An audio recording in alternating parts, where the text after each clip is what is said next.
OSD card. We'll get this in. We'll get this in eventually.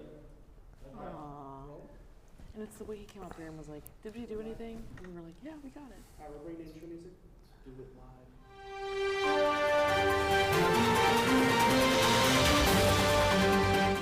Hello, Miami University and all Oxford community. I'm Kyle Turnbull. And I'm Isabel Olivas, your co-host for tonight's show. You know, happy Earth Day, Kyle. Thank you, you too. Wonderful wonder we're having today. Yeah, remember to recycle, folks. Welcome back to Red Hawk TV. Uptown Oxford saw a lot of buzz this weekend with vendors,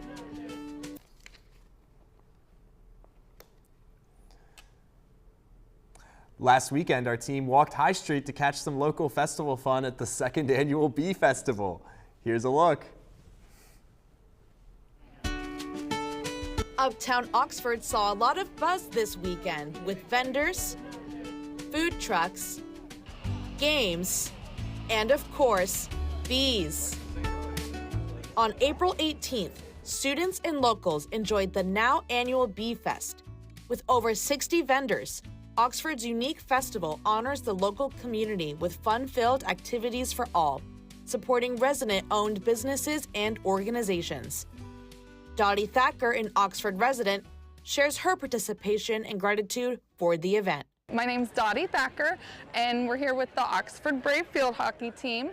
And we are making t-shirts for the event, and all the money raised goes to our field hockey team that we started 3 years ago.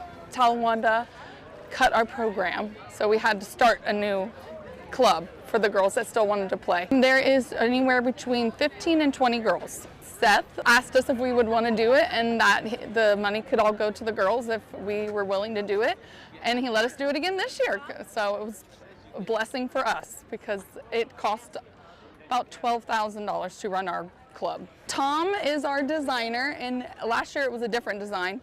And this year we wanted something different, so it wasn't the same, and he just came up with it. So far it's been great. It's gonna be a great day, I feel like. The festival began from Miami students in an effort to bring the campus community closer together. One former Miami student, Grace, gives the story of how it all started. My name is Grace, and I do crochet and ceramics. I made all the bees for the Bee Fest, but I also sometimes sell them at Coffenya as well. I was here last year selling, but I was also in the capstone project that helped plan this festival last year for the first time. I was a psychology undergrad and speech pathology, and for my capstone project, me and a group of 7 other girls helped plan the original festival as a way to connect the community. So I've been a part of this festival since the beginning. I love it. I just really like the sense of community, and it's fun to like sit around and see everybody and like talk to different people that I wouldn't see if I wasn't here. So in collaboration with the Miami student, Kira, Shannon, and Isabella with RTV. Following the movement of the Area 1 court from Oxford to Hamilton, the Oxford City Council is currently considering adding a mayor's court. A mayor's court is a local level court that handles minor offenses that don't result in jail time, like traffic violations. The current ordinance that is under consideration would appropriate $139,000 to pay for the workers, magistrate, and prosecutor required to operate the court. While some city councilors are supportive of the court, some, like Councilor Amber Franklin, are concerned that the project is rushed, and Councilor Jim Vinch is worried about the cost of operating the court. Last Thursday, Russian artist, muralist, and graphic journalist Victoria Lamasco visited Miami to give a lecture about her recent artwork and book. The book, titled The Last Soviet Artist, details her childhood in the Soviet Union and being part of the last generation to remember Soviet life. Her father, also an artist, created Soviet propaganda against his will, inspiring Lamasco to create art and write books about political crime. After being threatened with physical violence over her work in Russia, she now lives in Germany. As she said, there is no use for political art in a country where everything is prohibited. This was not her first visit to Miami. She visited the campus in 2020, where she spent 2 weeks painting a mural called Atlases. If you want to check it out, this mural is on the 3rd floor of King Library next to the Having Her Special Collections. This weekend is the Miami University Fashion and Design 20th Annual Show Allure. The show features designs from students across campus and anticipates an audience of over 2,000 people. Look out for our broadcast coverage of this show on Saturday at 7 p.m. on our YouTube channel. The College of Creative Arts' 5th Annual Spark Fest was held last weekend. The event featured student artists, performers, vendors, and more. With live activities, performances, the event lasted from noon to 5, providing art-centered fun, food, and for all.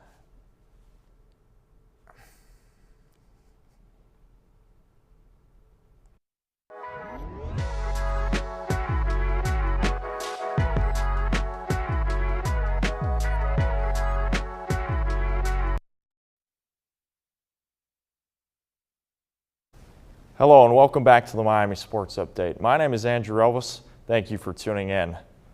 As the basketball season has come and gone, let's take a look at some of the off-season moves for the Miami men's basketball team. To begin, Miami is coming off of its best season in school history as it finished the regular season 31-0. They made March Madness for the first time in 19 years and won a first 4 game against SMU. Despite the amazing season, Miami unfortunately did lose both Suter and Woolfolk to graduation and 3 key pieces to the transfer portal. First, the subtractions. In the span of a week, Miami lost both Ian Elmer and Brant Byers to the transfer portal. First for Elmer, he was an All-MAC second-team wing who averaged 13 points and 6 rebounds, and he ended up transferring to Wisconsin, where he joins a Badgers group that has made the NCAA tournament 3 years in a row. Now turning things over to Brant Byers. Byers bounced to Penn State, where he averaged 14 points and shot 39% from deep last season. He joins a Nittany Lions group that finished last in the Big Ten this season.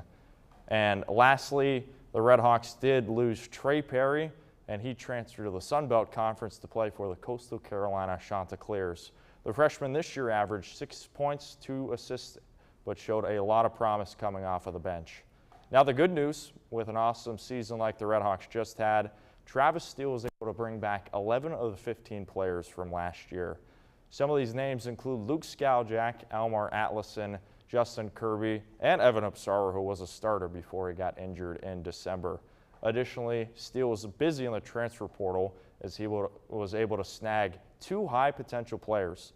These names include Stevie Elam and Preston Copeland. First for Elam, he is a 6'3" freshman guard coming over from Milwaukee. For the Panthers this season, he made the Horizon League all-freshman team, averaging 11 points, 5 rebounds, and 1 steal. He is a high-energy player and one that the Red Hawks can rely on in the clutch. And lastly, the Red Hawks did find Preston Copeland from Ball State. And for Copeland, he is a 6'9" freshman forward that played in the MAC last season. Although he only averaged 5 points and 4 rebounds a game, in the minutes he did play, he was a meaningful asset, and he is an athletic forward with a ton of range and a high ceiling. Overall, the Red Hawks did lose some pieces this offseason, but if any team can defy expectations, it's Miami. Basketball season can't come soon enough, and for the Red Hawks, they'll be ready for the next challenge.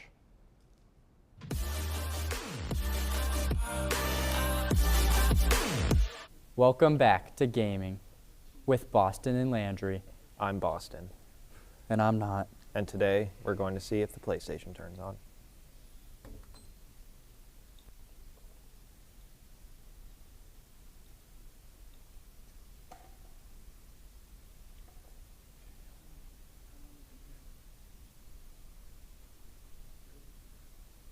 It did. Tune in next time for more epic gaming content. Thanks for tuning in to Red Hawk TV. Signing off for the last time, I'm Kyle Turnbull. And I'm Isabella Levas. Don't forget to follow us on Instagram and subscribe to our YouTube channel at Red Hawk Television MU. Now presenting our musical guest for tonight's show, Evan Moody.